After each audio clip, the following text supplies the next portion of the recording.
City কর্পোরেশনের সাবেক mayor Selina Hayat আইভীর আইনজীবী অ্যাডভোকেট আওলাদ হোসেন।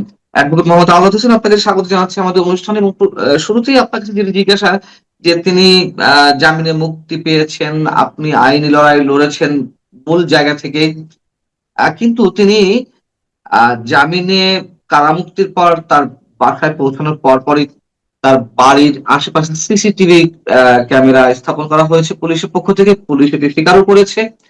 আমার প্রশ্ন হচ্ছে যে তিনি কি এই মুহূর্তে নজরবন্দি অবস্থায় রয়েছেন? আপনি কি বলবেন তার আইনজীবী হিসেবে? না না, এই সিসি ক্যামেরাটা উনি পৌরসভার চেয়ারম্যান ছিলেন, পরবর্তী পর্যায়ে সিটি কর্পোরেশনের চেয়ারম্যান ছিলেন। উনি একজন নাগরিক নেতা। এই যে সিসি ক্যামেরাটা, এইটা গভর্নমেন্ট লাগিয়ে তার মুক্তির পরও লাগিয়েছে। তার অতীত ইতিহাস দেখলে দেখা যাবে উনি কখনো সন্ত্রাসী কর্মকাণ্ডের সাথে জড়িত ছিল না, আইন বিরোধী কোনো কর্মকাণ্ডে জড়িত ছিল না, এবং রাষ্ট্রবিরোধী কোনো কর্মকাণ্ড জড়িত ছিল না। এখন সরকার অতি উৎসাহিত হয়ে স্থানীয় প্রশাসন এই সিসি ক্যামেরা লাগিয়েছে, যার কোনো আসলে প্রয়োজনীয়তা নাই। কারণ উনি তো কখনো আইনের বাইরে তার দীর্ঘ প্রশাসনিক জীবনে, রাজনৈতিক জীবনে আইন বিরোধী কোনো কাজের সাথে জড়িত ছিলেন না। আর এইভাবে যদি রাজনৈতিক নেতাদের বাড়িতে সিসি ক্যামেরা লাগায়, তাহলে কতজন নেতার বাড়িতে ওনারা সিসি ক্যামেরা লাগাবেন? নানবিদিত আরো অনেক নেতা আছে। এই সিসি ক্যামেরাটা ওনারা ওনার মুক্তি পাওয়ার পরই লাগিয়েছেন, এবং এইটা হয়তো গভর্নমেন্ট অবজার্ভ করবেন যে কারা আসতেছে, কারা যাচ্ছে, বা এখানে কোনো রাষ্ট্রবিরোধী কর্মকাণ্ডের কোনো হচ্ছে কিনা। এইগুলির সাথে তো মেয়র আইবি অতীতেও জড়িত ছিল না, এখনো নাই, এবং থাকার প্রশ্নই আসে না। সে আইন মান্যকারী একজন মানুষ এবং নেত্রী। তাহলে একজন আইনজীবী হিসেবে আপনি কি মনে করছেন, তার যে নাগরিক জীবন বা ব্যক্তি জীবনে সেটা কি হ্যাম্পার হচ্ছে, বা ব্যক্তি জীবনে হস্তক্ষেপ, অথবা নাগরিক স্বাধীনতার ক্ষেত্রে এটি কোন ধরনের প্রতিবন্ধকতা কিনা? একজন আইনের মানুষ হিসেবে আপনি কি মনে করেন? নাগরিক স্বাধীনতার উপর হস্তক্ষেপ। এবং তার যদি মনে করেন জীবনে নিরাপত্তা দেওয়ার প্রয়োজন মনে করে রাষ্ট্র, তাহলে সেখানে সিকিউরিটি বাড়াতে পারে, নিশ্চিতভাবে সিকিউরিটি দিতে পারে। এবং তার যাতে, আর এখানে তো উনি সারা জীবনে এই বাড়িতেই বাস করছে, তার বাবাও এই বাড়িতেই বাস করছে, এখানে সিকিউরিটিরও কোনো সমস্যা নাই। যদি কারো ইন্ধনে এই কোনো কিছু না ঘটে, তাহলে কোন অবস্থাতেই এইখানে তার জীবনের নিরাপত্তাহীনতারও কোনো বিষয় নাই। উনি সাধারণ চলাফেরা করে, নর্মালি চলাফেরা করে। এখন তারপরও রাষ্ট্র যদি মনে করে, তো সরকার যদি, প্রশাসন যদি মনে করে তার নিরাপত্তার নিশ্চয়তা দরকার, সেখানে সিসি ক্যামেরার তো প্রয়োজন নাই। প্রয়োজন ছিল সিকিউরিটি, পুলিশ সিকিউরিটি দিতে পারে, এর বেশি কিছু না। এটা মানবাধিকার, ব্যক্তি স্বাধীনতার লঙ্ঘন। এটা মানবাধিকার তো অবশ্যই লঙ্ঘন, ব্যক্তি স্বাধীনতারও লঙ্ঘন। এবং এই মহামান্য সুপ্রিম কোর্টের নিম্ন আদালতের কোথাও এরকম কোন নির্দেশনা নাই যে উনি মুক্তি পাওয়ার পর তার বাড়িতে সিসি ক্যামেরা লাগাও, এরকম কোন আদেশও নেই। ফলে এইটা অতি উৎসাহিত একটা কাজ, এবং এইটা এই প্রশাসনের একটা বালখিল্যপনে আমি বলবো, এটা অতি উৎসাহিত কাজ ব্যতীত আর কিছুই না। কাকে খুশি করার জন্য এটা করতেছেন, এটা প্রশাসনই ভালো করে বলতে পারবে। আমরা যেটি জানতে পেরেছি, যে আপনি নিজেই যেটি জানিয়েছেন, যে সেলিনা হায়াৎ আইভী নারায়ণগঞ্জ সিটি কর্পোরেশন নির্বাচনে, আগামী নির্বাচনেও অংশ নেবেন, প্রতিদ্বন্দ্বিতা করবেন। না না না, এইরকম কোন তথ্য আমরা দিই নাই। কারণ হচ্ছে উনি দীর্ঘ 15 বছর চেয়ারম্যান এবং প্রশাসক ছিলেন, দীর্ঘদিন। তারা অনেক বিভিন্ন শ্রেণী পেশার লোকের সাথে সম্পৃক্ত, বিভিন্ন তার মহল্লাবাসীও তার সাথে গভীরভাবে রিলেটেড, গভীরভাবে সম্পৃক্ত। এবং নারায়ণগঞ্জের শ্রেণী পেশা, সাংস্কৃতিক সংগঠন, নাগরিক ফোরাম, নাগরিক আন্দোলন, বিভিন্ন সংগঠন আছে, সাংবাদিক, সংবাদ মাধ্যম, তার শুভানুধ্যায়ী আছে। সবার সাথে আলোচনা করে, এখনো তো মাত্র উনি জেল থেকে বেরিয়ে আসছেন, সবার সাথে আলোচনা করে পরবর্তী পর্যায়ে নারায়ণগঞ্জের মানুষের স্বার্থে আমরা একটা সিদ্ধান্তের দিকে তো যাবেই। উনি সেই সিদ্ধান্তটা হইতে যৌথ, সবাইকে ডেকে বুঝ করে। কারণ রাজনীতির প্রতিকূলতা আছে, এবং বিভিন্ন ভাবেই আজকে সমাজের যে আইনের আইনের যে যথার্থ প্রয়োগ নাই সেই বিষয়টা আমাদের বিবেচনা নিতে হবে।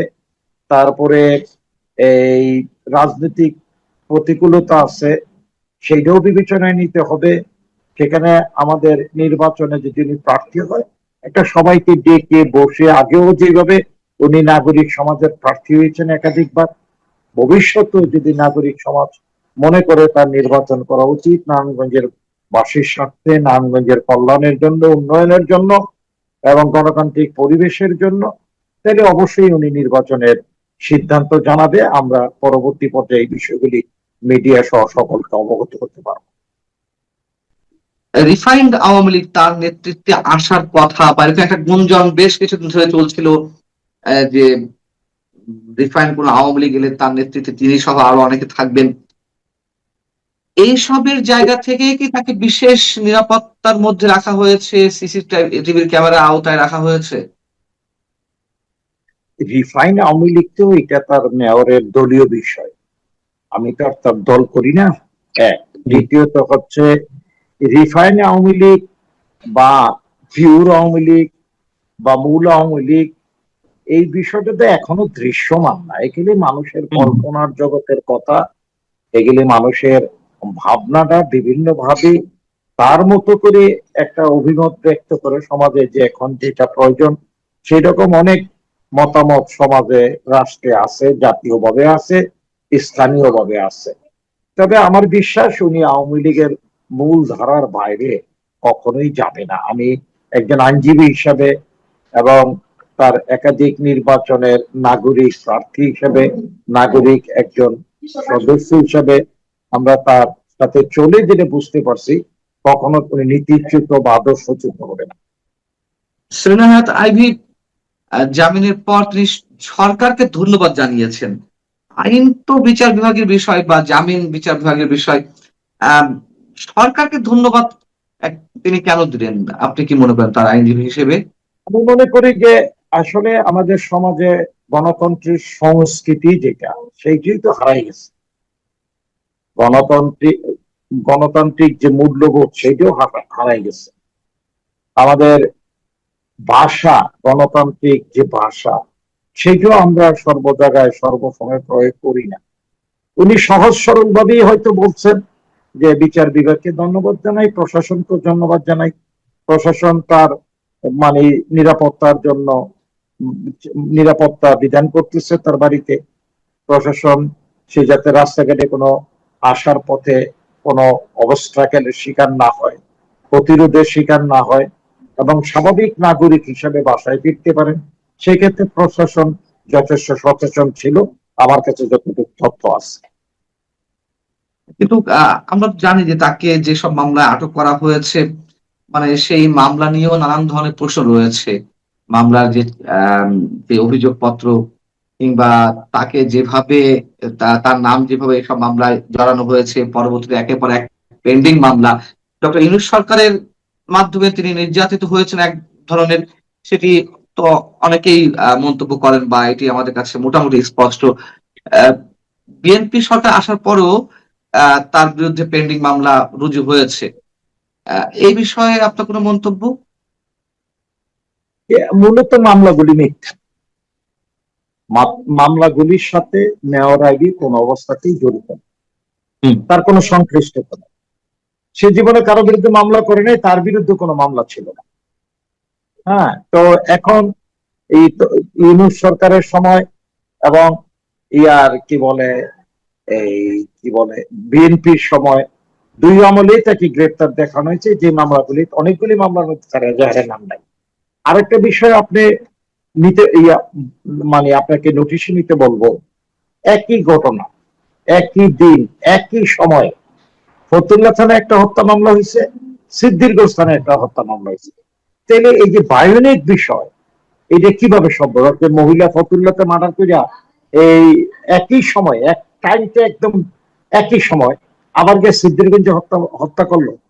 এই বিষয়গুলি এই এই বিষয়গুলির মধ্যে অতি উৎসাহিত কিছু লোক আছে, তার প্রতিদ্বন্দ্বী কিছু লোক আছে, প্রতিহিংসাপরায়ণ হয়ে এই মামলাগুলিতে তাকে সম্পৃক্ত করছে। সে কোনো মামলার গঠনের সাথে জড়িত না। আর যে মামলাগুলি আমি পরিচালনা করতে গিয়ে দেখেছি, প্রত্যেকটা মামলায় বলা হয়েছে সিসি ক্যামেরা দ্বারা এই বিষয়গুলি তারা আইডেন্টিফাই করছেন। তো সিসি ক্যামেরা যদি আইডেন্টিফাই করে এবং যাদের নাম সেখানে দেওয়া হয়েছে এজাহারে, তাহলে মেয়র আইভি কে তো তাদের তুলনায় আর মানুষজন আরো বেশি চিনে। আর সিসি ক্যামেরায় একটা মাত্র মহিলা আসামি, সেটা তো তার ছবিটা চলেই আসতো, তাই না? তাহলে তার নামটা এজাহারেও থাকতো, আবার গ্রেপ্তার করা হয়। আমরা ইতিমধ্যেই মেয়র আইভি কে যাতে আর কোনো মামলায় অ্যারেস্ট না করা হয়, মহামান্য হাইকোর্ট বিভাগে একটা রিট দায়ের করছি। হাইকোর্ট বিভাগ তাকে তার সংশ্লিষ্টতা না থাকলে তাকে যাতে আর কোনো নতুন মামলায় গ্রেপ্তার না করে সেই মর্মে একটা আদেশ প্রদান করেছেন। জি, আপনি ভালো থাকবেন অ্যাডভোকেট আওলাদ হোসেন। আপনাকে অনেক অনেক ধন্যবাদ আমাদেরকে সময় দেওয়ার জন্য। দর্শক, আপনারা যারা শুনছিলেন, আপনারা ভালো থাকবেন। আল্লাহ হাফেজ।